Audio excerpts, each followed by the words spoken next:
오늘도 다음 교회 함께 하신 여러분들을 환영하고 사랑하고 축복합니다. 우리 옆 사람에게 인사합시다. 반갑습니다. 사랑합니다. 환영합니다. 벌써 2024년도 이제 2달밖에 안 남았습니다. 여러분 정말 세월이 너무 빠릅니다. 그렇죠? 네, 참 한 살 더 먹는 게 싫지만 그럼에도 불구하고 주님께로 더 가까이 갈 수 있다는 사실에 아주 감사가 되고 찬양이 나옵니다. 여러분도 우리와 함께 하시는 주님, 또 그분과 동행함으로 또 가까이 감으로 더 감사하는 그런 은혜가 있길 바랍니다. 오늘 말씀 제목은 이보다 더 큰 일을 보리라, 이보다 더 큰 일을 보리라 라는 제목으로 말씀 전하겠습니다. 지난주는 예수님을 드러내는 세례 요한의 삶에 대해 살펴보았죠. 그는 사람들이 메시아로 인식할 정도로 대단한 선지자였지만 자신은 메시아가 아니고 뭐라고 그랬어요? 그분의 소리일 뿐이다. 광야에서 외치는 나는 그분의 소리다. 이렇게 말하면서 나는 그분의 신발끈을 풀기도 감당치 못하는 그런 사람이면서 그런 사람이기에 너희들은 저분을 바라봐야 된다. 세상 죄를 지고 가시는 하나님의 어린 양을 바라보라. 이렇게 외쳤습니다.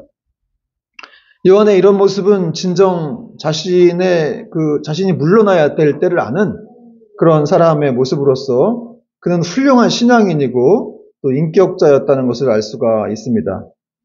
여러분 우리 주변에 보면 이렇게 영웅처럼 등장했다가 이렇게 막 마지막이 좀 초라한 졸장부와 같이 이렇게 자기가 물러날 때를 몰라가지고 그렇게 되면서 추해지는 그런 경우들을 보게 되는데 정말 자기가 물러나야 될 때를 안다라고 하는 것은 이건 참 얼마나 대단한 일인가.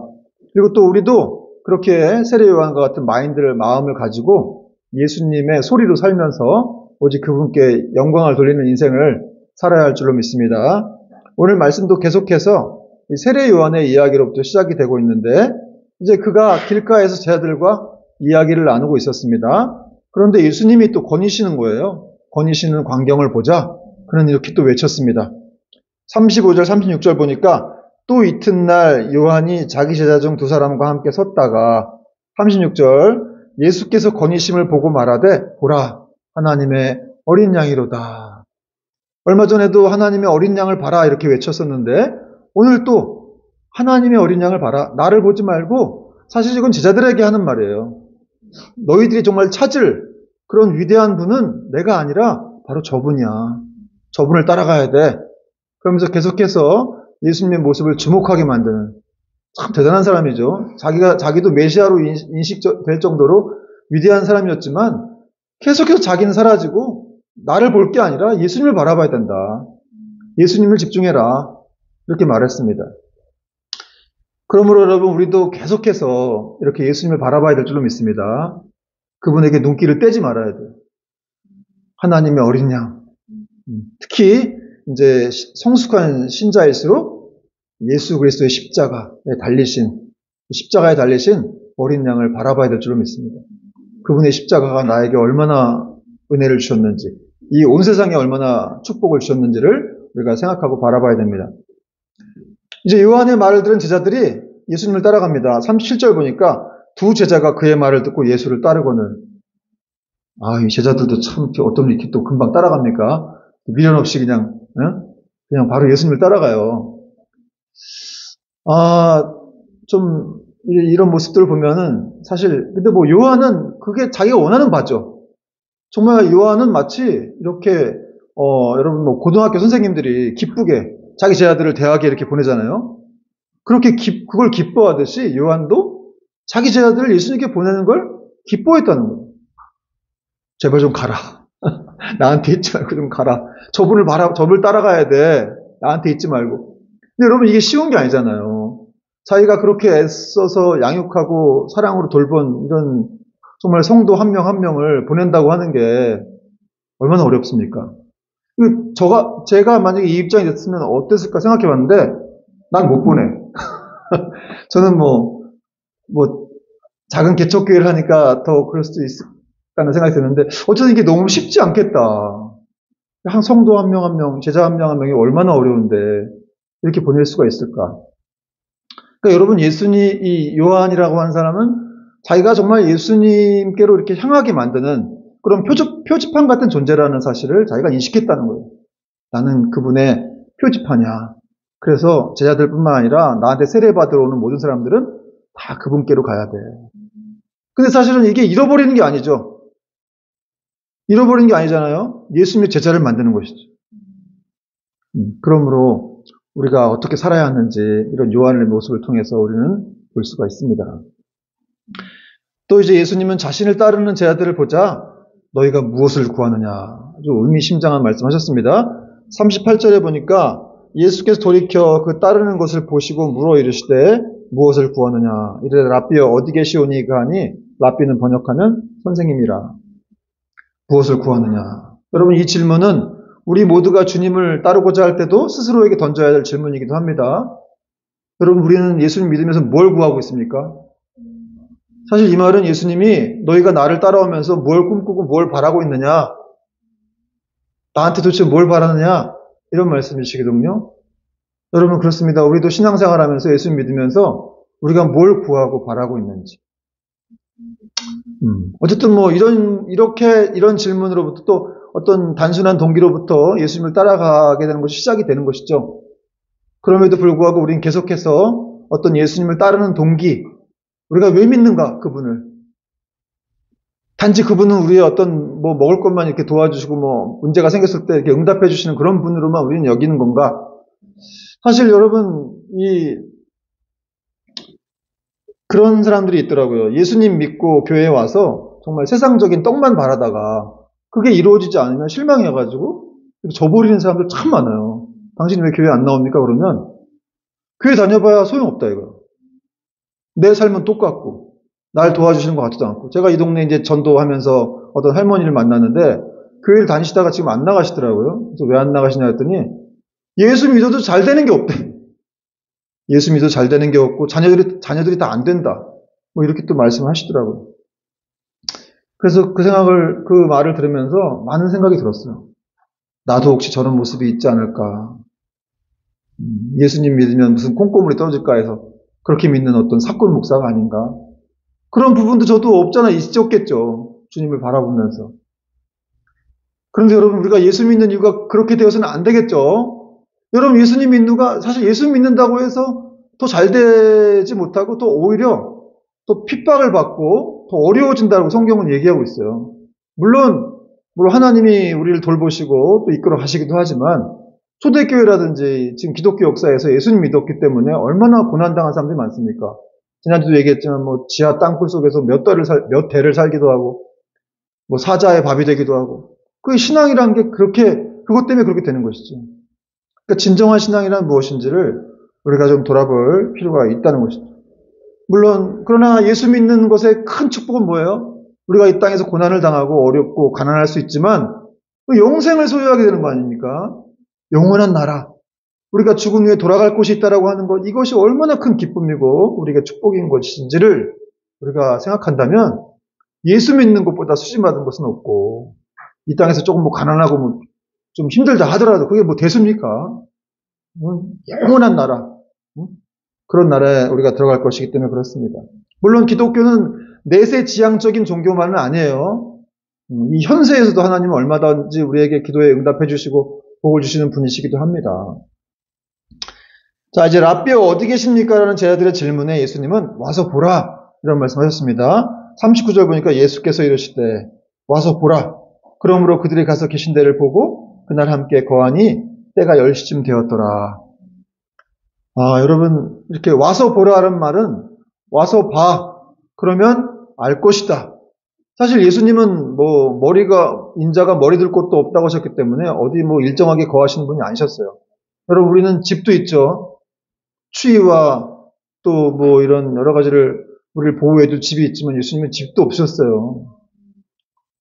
집 한 칸 없이 정말 이렇게 평생을 사시다가 짧은 인생을 사시고 돌아가셨죠.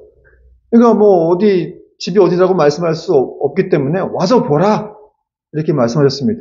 물론 더 다른 의미가 있기도 합니다. 그러자 이 제자들이 정말 예수님을 따라가서 아마 예수님과 밤새도록 대화를 나누고 자기들이 그렇게 열망해왔던 보고 싶었던 그 메시아를 보면서 얼마나 가슴 벅차고 또 가슴이 뛰고 그랬을까 하는 이런 생각을 해보게 되더라고요. 그러므로 여러분 그분께 가서 본다는 것 자체가 놀라운 일이죠. 또 이 제자들의 영적인 눈이 열렸을 것입니다. 그러므로 우리가 예수님께 더 가까이 가면 갈수록 우리의 믿음은 성장하고 그분의 아름다움을 볼 수 있게 될 줄 믿으시기 바랍니다. 그리고 이제 예수님을 따르는 두 제자가 있죠. 그 두 제자 중에 한 사람은 안드레라고 하는 이름을 가진 사람이었어요. 안드레. 근데 그는 예수님을 만나고 나자 바로 자기 형제인 시몬에게 찾아가서 또 예수님을 만났다고, 메시아를 만났다고 소개합니다. 40절과 41절 말씀 같이 한번 읽어볼게요. 40절, 41절 시작. 요한의 말을 듣고 예수를 따르는 두 사람 중에 하나는 시몬 베드로의 형제 안드레라. 그가 먼저 자기의 형제 시몬을 찾아 말하되 우리가 메시아를 만났다 하고, 메시아는 번역하면 그리스도라. 여러분 막 안드레가 가슴이 막 뛴 거예요. 우리가 메시아를 만났다. 여러분 너무 기쁘고 좋은 소식들은 막 알리고 싶죠. 숨기고 싶지 않잖아요. 막 알리고 싶잖아요. 자동차 하나만 사도, 집 하나만 사도 막 알리고 싶은데, 반지 하나만 사도 막 옷 하나만 사도 막 그거 입고 나가서 막 보여주고 싶은데, 여러분 메시아를 만났으니까 이 안드레가 얼마나 막 가슴이 뛰었는지. 여러분 진정한 신앙이란 무엇입니까? 예수님 만난 게 너무 좋아가지고 그분을 막 자랑하고 싶은 거예요. 저도 예수님 20년 전에 처음 만나고 막 너무 막 자랑하고 싶어가지고 그렇게 막 사람들에게 여기저기 얘기하고 막 예배만 드리면 가서 맨 앞에 앉아서 막 손 들고 막 그 앞에 있는 목사님 싫어하고 막 그런 일들이 좀 막 생각이 납니다. 정말. 손을 막 들고 싶고 막 그분을 자랑하고 싶고 막 그분을 만지고 싶은 거예요. 여러분 우리는 지금 어떤 신앙을 하고 있는지.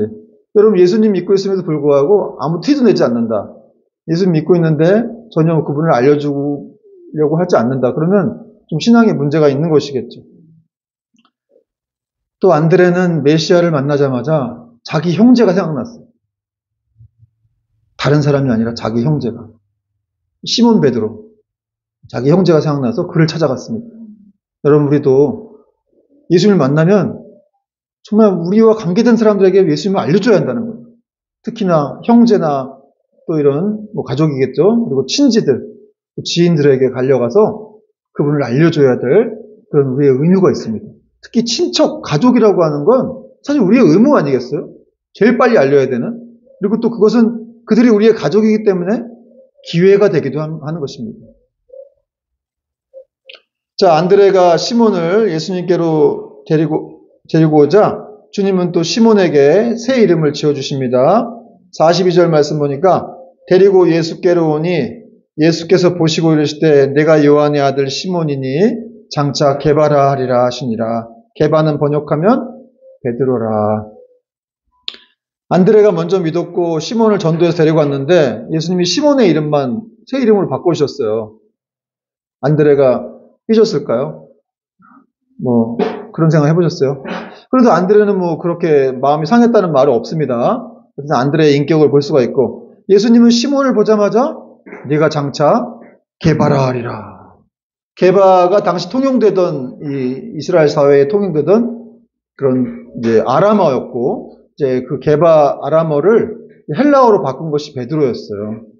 게바와 베드로는 둘 다 어떤 뜻입니까? 반석이라는 뜻이죠. 사실 이 베드로라는 사람은 아주 기질적으로 난폭하고 좀 성격도 변화무쌍하고 다혈질이었어요. 그런 사람이었는데 네가 반석이 되리라. 단단한 신앙인이 되리라. 흔들리지 않는 견고한 신앙인이 되리라. 실제로 그렇게 베드로가 됐죠. 여러분 기독교는 이렇게 미래를 선포하는 것, 미래를 말해주는 것이 바로 기독교입니다. 그리고 예수님은 이 반석 위에 내가 내 교회를 세우겠다. 더 정확히 말하면 베드로의 신앙 고백 위에 내가 교회를 세우겠다. 여러분 그러므로 이 베드로라는 이름은 정말 얼마나 영광스러운 이름이에요. 내가 네 이름 위에 네 신앙 고백 위에 내가 교회를 세우겠다고 하셨으니까. 여러분 당시 이스라엘 사회에서 이름이라고 하는 건 그 사람의 어떤 인격이라든지 능력을 다 이렇게 말해주는 거였는데 정말 그 이름대로 이 베드로가 변화가 되는 것이죠. 그래서 주님께 쓰임받는 거예요.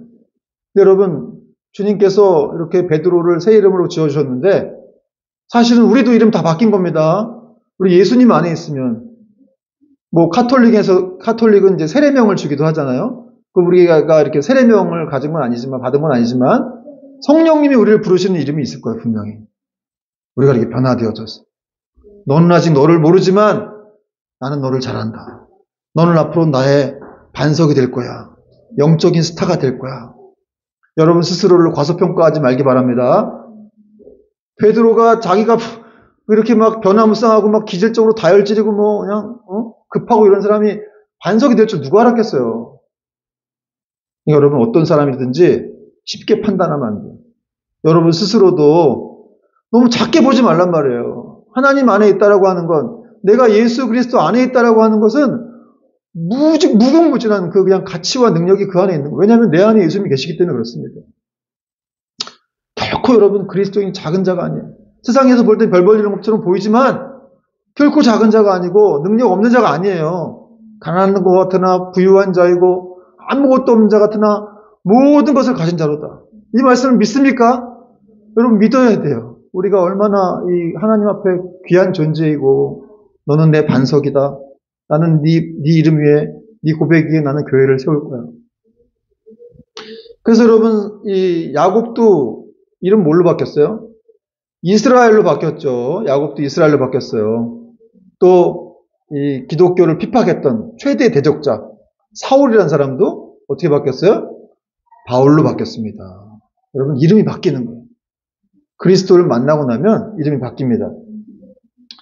그리고 여러분 또 예수님은 빌립을 또 만나셨어요. 그래서 나를 따르라 하셨습니다. 계속해서 지금 예수님이 사람들을 찾아다니면서 전도하시는 모습을 볼 수 있죠. 빌립에게 나를 따르라 하셨고 또 빌립은 예수님을 만난 후에 가슴이 뜨거워져가지고 또 나다나엘을 찾아갔습니다. 그 내용이 이제 43절부터 45절까지 나와 있죠. 이튿날 예수께서 갈릴리로 나가라 하시다가 빌립을 만나 이르시되 나를 따르라 하시니 44절 빌립은 안드레와 베드로와 한 동네 베세다 사람이라. 그러니까 이렇게 한 동네 살아야 돼요. 이렇게 가까이 살아야 주님의 역사가 있습니다. 여러분 가까이 이사 오세요.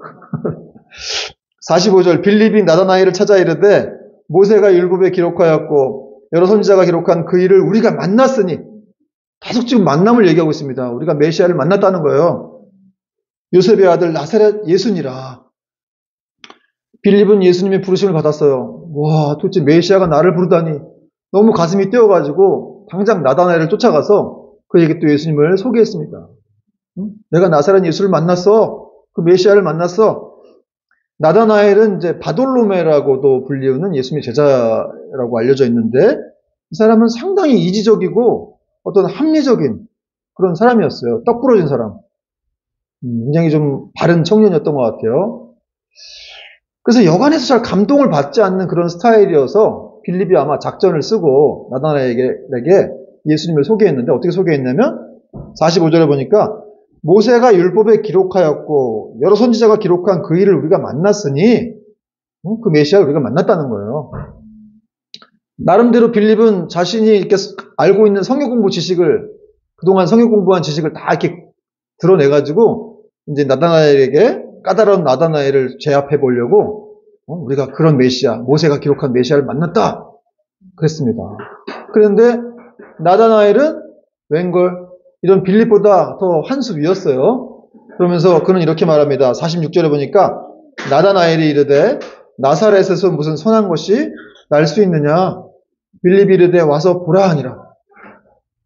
나사렛에서 무슨 선한 것이 날 수 있느냐? 이 말은 당시 이 나사렛이란 지역에 대해서 유대인들이 어떤 편견을 가지고 있는지를 보여주는 말입니다. 혹시 당시 나사렛이란 동네는 어떤 동네였느냐? 여기 이방인들의 출입이 많았어요. 유대인들이 이방인들을 막 개처럼 여겼잖아요. 싫어하고. 그 이방인들의 출입이 많았고, 또 가난하고, 그런 가난한 빈민 지역이었고, 또 그래서 범죄율이 높았습니다. 그리고 또 이 이스라엘의 범죄자들이 다 이렇게 숨어 들어가서 법망을 피해서 숨는 그런 곳이 나사렛이었기 때문에 오늘날로 말하면 우리나라 같으면 어딜까요? 뭐 브라질이나 어떤 지역이 있는데 그런 지역에 범죄들이 이렇게 숨어 있다고 그러죠. 그런 곳이었기 때문에 유대인들이 격렬하는 곳이었어요. 그러니까 나사렛에서 무슨 선한 것이 날 수 있느냐. 또 실제로 여러분 예수님은 어디서 태어나셨어요? 베들레헴이죠. 나사렛은 아닌 거예요. 나사렛에서 오셔서 활동하신 거죠. 그러니까 맞질 않는 거예요. 그러니까 빌립은 그것까지 생각을 못하고 이제 얘기를 한 건데, 나다나엘이, 야, 무슨 소리야? 뭐 아는 척 좀 하지 마. 무슨 예수님이 나사렛에서 태어나. 그분은 그런 곳에서 알 수가 없어. 뭐 이렇게 얘기를 하니까 이제 빌립이 벙찐 거죠. 그래서 빌립은 말문이 막혔습니다. 그런 상황에서 빌립이 어떻게 했습니까? 와, 보라.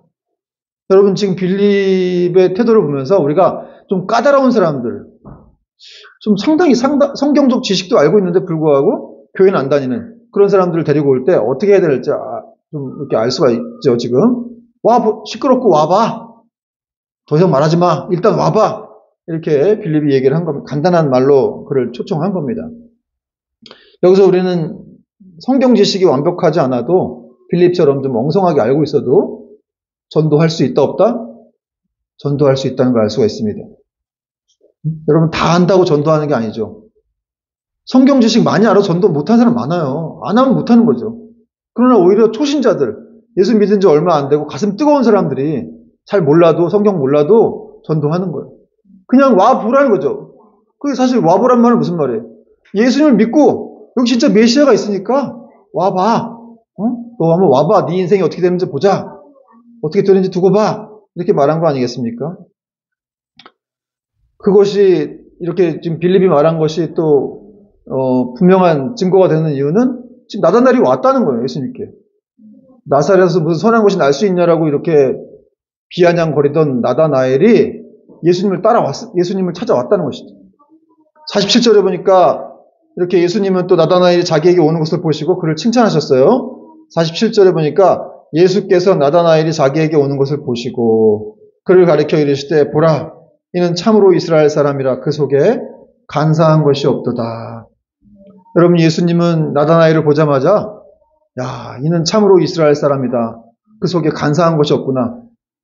뭐 예수님이 나다나엘의 비유를 맞춰주려고 뭐 그렇게 한 게 아니라 예수님은 사람 속에 있는 걸 다 아시는 분이잖아요. 그러니까 나다나엘을 들여다보시고 야 정말 너는 정말 거짓이 없고 아주 겸손한 그런 아주 선한 마음을 가진 그런 백성이구나. 그렇게 얘기를 하신 거예요. 저는 이 부분을 보면서 주님께서 지금 저를 보시면 뭐라고 말씀하실까? 이 간사한 놈아. 이렇게 얘기하실 것 같기도 한데, 너는 아주 간사한 게 많구나. 여러분, 주님이 여러분 보시면 뭐라고 말씀하실지, 좋게 생각하세요. 주님이 뭐 막 비난하고 막 정죄하시는 분은 아니니까. 어쨌든 이렇게 나다나엘을 보시고, 참 너는 아주 선하구나. 항상 우리 주님은 이렇게 말씀하시죠. 그죠? 뭐, 물론 자기를 대적하고 막 악한 그런 백성들한테는 이 독사의 자식들아라고 말씀도 하시지만 자기 백성들한테는 이렇게 항상 아름다운 말씀 주시고 또 그 속에 얼마나 또 열망함이 있고 또 어떤 마음들, 선한 마음이 있는지를 아시고 이렇게 말씀해 주시는 거예요. 여러분, 우리 주님은 이렇게 우리의 속마음을 또 우리의 모든 상황을 다 아시는 거예요. 여러분, 예레미야 1장 5절 말씀에도 예레미야에게 하나님이 이렇게 말씀하신 내용이 나옵니다. 내가 너를 모태에 짓기 전에 너를 알았고 내가 배에서 나오기 전에 너를 성별하였고 너를 여러 나라의 선지자로 세웠노라. 예레미야가 엄마 뱃속에 있기도 전부터 내가 너를 알았고 내가 그때부터 너를 구별했고 내가 너를 선지자로 세웠다. 여러분 하나님은 우리가 태어나기 전부터 우리를 아셨습니다. 그래서 우리를 이렇게 어떤 사람이 될 거라는 걸 다 알고 계시고 그렇게 또 인도에 이끌어내신 거예요. 여러분 그러므로 나다나엘만 아신 게 아니라 하나님은 여러분과 저를 다 알고 계십니다. 여러분의 고통도 알고 계시고 뭐 때문에 아파하는지도 알고 계시고 세상에 75억 명의 인구가 있다 할지라도 우리는 그 중에 75억 분의 1이지만 주님은 모든 사람에 대해서 다 아시는 전지하신 하나님이신 예수님이라는 거예요. 또 그분이 알고 있다라고 하는 것은 무슨 뜻입니까? 걱정하지 말란 뜻이죠. 내가 아니까. 내가 너의 고통과 문제를 아니까 주님이 알면 끝나는 거 아니에요? 여러분 우리가 기도를 왜 해야 된다 그랬죠? 하나님이 들으시는 분이기 때문에 우리가 기도해야 된다 그랬죠. 그분이 들으시면 끝나기 때문에 그렇습니다. 일단 들으신다라고 하는 건 응답을 주시겠다는 뜻도 포함되어 있는 것이거든요. 아빠 나 이거 사줘요. 그럼 우리가 듣잖아요. 그러면 여러분 그냥 무시합니까? 뭐 지금은 당장 안 사줘도 그래 언젠가는 내가 핸드폰 사줘야지. 뭐 해줘야지. 이런 마음, 그러니까 듣는다는 게 중요한 거예요. 주님이 아시다고 하는 것이 그렇게 중요한 거예요. 게임 끝났어. 이미 주님이 아시기 때문에. 내가 그거 알고 있다 너. 걱정하지 마. 어떤 자매가 예수님을 믿은 지 얼마 안 돼가지고 하나님이 이 많은 사람 중에 나를 도대체 알아보실까? 그렇게 해갖고 맨날 처음에 기도할 때 그렇게 기도했더래요. 하나님, 우리 집 주소는요. 우리 집 주소 어딘지 아시죠? 강서구 무슨 빌라 몇 동 몇 호 사시는 거 아시죠? 저 거기 누구누구입니다. 꼭 기억해 주세요. 이렇게 기도를 했다고 해요. 예수님 처음 믿으면 그럴 수가 있죠. 사실 뭐 예수님 처음 믿지 않고 오래 믿어도 제가 예전에 그 이전 삼일교회에 있을 때 이 수많은 사람들 중에 하나님이 나를 기억하실까? 목회자인데도 그런 생각이 들더라고요. 이 수많은 사람 중에 이 예배하는 사람 중에 나를 기억하실까? 나를 보고 계실까? 그런 생각이 들 때도 있었어요. 뭐 10년이 지나도 어떤 경우도 한 번 어떤 사람 만나지도 못하고 다 헤어지고 뭐 이런 그러니까 그런 경우도 있고 만남도 없는 경우도 있지만 그렇게 생각해 볼 때 하나님 나를 아실까? 여러분 하나님은 아시죠. 세상 사람들이 10년 지나도 어떤 사람을 우리가 모르기도 하지만 하나님은 우리를 아시는 거예요. 핀셋으로 이렇게 탁 뽑아내듯이 그렇게 우리를 선택해서 구원하셨고 또 그 인생을 그대로 이렇게 다 이끌어 가시는 그런 분이십니다. 여러분 그러므로 하나님은 나다나엘이 무화과 나무 아래 앉아있을 때 내가 너를 보았다고 하셨어요. 무화과 나무 아래 앉아있다고 하는 건 이제 나다나엘이 굉장히 좀 기도하고 묵상했다 뭐 이런 뜻입니다. 거기 있는 걸 다 아셨던 것처럼 우리의 모든 삶을 아시고 특별히 우리가 이제 무화과 나무 아래에 앉아서 하나님 나 좀 도와주세요. 주님을 찬양합니다. 이렇게 또 구할 때 정말 이 세상에 우리 한 사람밖에 없는 것처럼 이렇게 우리를 만나주시고 또 이끌어주시는 분이신 줄 믿으시기 바랍니다. 예수님의 칭찬에 마음이 고무된 나다나엘이 감동된 나다나엘이 나를 어떻게 하셨습니까? 이렇게 또 묻습니다. 48절에 보니까 나다나엘이 이르되 어떻게 나를 아시나이까? 예수께서 대답하여 이르시되 빌립이 너를 부르기 전에 네가 무화과 나무 아래에 있을 때 보았노라. 이게 나다나엘이 정말 빌립 따라오면서도 막 반신반의해서 왔는데 막상 메시아이신 예수님 보니까 이분이 보통 분이 아닌 거예요. 아니 어떻게 내가 무화과 나무 아래에 있는 것도 아셨습니까? 자기 속마음도 들여다보고 꿰뚫어보고 또 무화과 나무 아래에 앉아있던 것도 아셨던 그런 하나님이시구나. 그러면서 이 나다나엘이 바로 무릎 꿇고 고백을 했습니다. 49절 말씀 보니까 나다나엘이 대답하되 랍비여 당신은 하나님의 아들이시오 당신은 이스라엘의 임금이로소이다. 당신은 진정 메시아입니다. 이런 고백이에요. 여러분 우리도 이런 고백을 해야 될 줄 믿습니다. 우리 한번 따라 봅시다. 시작. 당신은 하나님의 아들이시오 당신은 이스라엘의 임금이로소이다. 여러분 이렇게 예수님은 우리가 신앙 고백해야 될 하나님의 아들이시죠. 메시아이십니다. 우리의 구세주이십니다. 유일한 또 그분은 우리의 삶을 다스리시는 통치하시는 왕이기도 하세요. 임금님이에요. 이 두 가지가 같이 가야 돼요. 그래서 교회에서 신앙 고백만 할 게 아니라 삶에서도 이분이 내 삶을 통치하시는 임금님이시구나. 임금 앞에 우리가 어떻게 해야 돼요? 복종해야죠. 그렇게 삶을 복종해야 순종해야 우리가 정말 흐릿한 예수 믿어도 믿은 것 같지 않은 그런 삶을 안 사는 겁니다. 그분은 나의 왕이시다. 임금님이시다라는 그런 절대의 정체성을 갖고 있어야 됩니다. 나다나엘의 고백에 예수님은 이렇게 마지막으로 말씀하십니다. 50절과 51절 말씀 같이 한번 읽겠습니다. 시작. 예수께서 대답하여 이르시되 내가 너를 무화과 나무 아래에서 보았다 함으로 믿느냐? 이보다 더 큰 일을 보리라. 또 이르시되 진실로 진실로 너희에게 이르노니 하늘이 열리고 하나님의 사자들이 인자 위에 오르락내리락 하는 것을 보리라 하시니라. 내가 너를 무화과 나무 아래에서 했다고 믿느냐? 너는 이보다 더 큰 일을 보리라. 할렐루야. 여러분 이보다 더 큰 일이 뭡니까? 앞으로 주님께서 행하실 그런 기적들, 또 그분의 부활, 승천, 또 재림까지 이런 놀라운 일들을 네가 보게 될 것이다. 그리고 또 우리가 이렇게 정말 야곱처럼 간사한 그런 사람들이지만 우리가 변화되어져서 베드로나 어떤 안드레가 지금 연약하잖아요. 그러나 이 사람들이 더 나다나엘이 연약하지만 변화되어져서 주의 영광을 위해서 이렇게 쓰임받는 그런 놀라운 제자들이 될 것이다. 이것이 바로 하나님의 큰일이다. 이렇게 말씀하신 것이고, 또 한 가지 연장선상에서 또 이런 말씀하셨어요. 하늘이 열리고 하나님의 사자들이 인자 위에 오르락내리락하는 것을 보리라. 이 말씀은 또 무슨 말씀이실까? 이 말씀에 대한 해석은 두 가지가 있는데, 첫째는 이제 그리스도의 승천시에 제자들이 보는 앞에서 하늘이 열리고 또 예수님이 이렇게 올라가잖아요, 하늘로. 그래서 이제 그리스도를 이제 맞아들이는 천사들이 오르락내리락하는 그런 모습들을 보인다는 주장이 있고, 두 번째는 예수님 재림시에, 주님이 재림시에 이렇게 천사들과 함께 그 영광 가운데 오신다는 것을 이렇게 말씀해주는 그런 주장이라고 또 설명을 합니다. 저는 이제 두 번째 주장에 또 이렇게 무게를 두고 말씀을 드리고 싶은데, 그렇습니다, 여러분. 우리는 예수님이 다시 오실 때 분명히 실제로 두 눈을 뜨고 그분이 천사들과 함께 영광 가운데 구름 타고 오시는 것을 보게 될 겁니다. 그리고 그때가 되면 우리보다 먼저 천국에 들어간 베드로, 야고보, 오늘 안드레, 나다나엘을 다 보게 될 거예요. 아브라함, 이삭도, 야곱도 다 보게 되겠죠. 그런 날이 온다는 거예요. 그러므로 그보다 더 큰일이 어디 있겠어요. 정말 예수님 다시 오실 때 그 영광 가운데 우리가 이렇게 하늘로 들려지게 되고, 물론 믿지 않는 사람들은 버려둠을 당하겠지만, 그래서 안타깝죠.